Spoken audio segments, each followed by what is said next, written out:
د کابل لوګر سړک د لومړي فاز قیر کولو چارې د بنسټیزو برخو له بشپړېدو وروسته پر مخ روانې دي. څه موده وړاندې د سړک 1 کیلومتر برخه قیر شوې او اوس مهال یې 1 کیلومتر نوره برخه یې هم قیر کولو په حال کې ده. ورته مهال د پاتې برخو په جوړولو هم کار روان دی ترڅو د قیر کولو ته چمتو شي.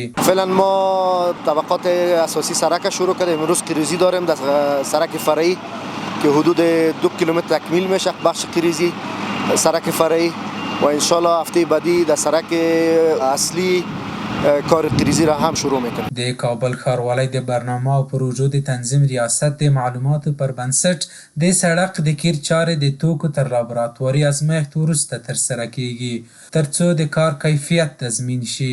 د سړک جوړولو په دې پروژه کې د نجات څلي څخه تر چهارخاب سیمې پورې 7 کیلومتره اوږدوالی او 18 متره سور لري.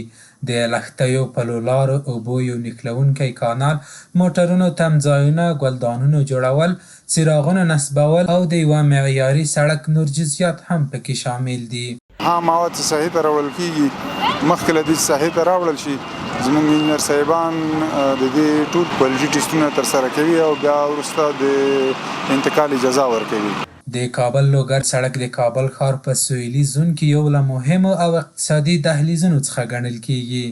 د کابل ښاروالي د اهمیت په پام کې نیولو سره هوډ لري چې په راتلونکي کې د سړک دویمه برخه د چهارخاب له سیمې څخه تر سنگنوشته پورې جوړه کړي.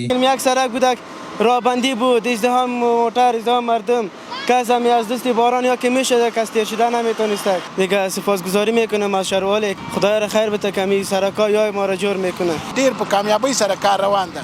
تاسو په خپل باندې وینئ ډیر په چټکۍ سره او ډیر ښه کار کیږي.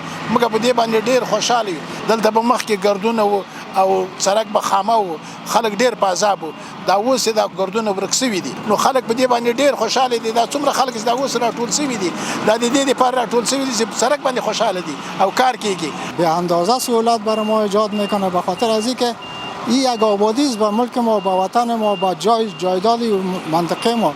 بسیار یک سهولت است. ما احساس خوشی میکنیم از این کار دولت.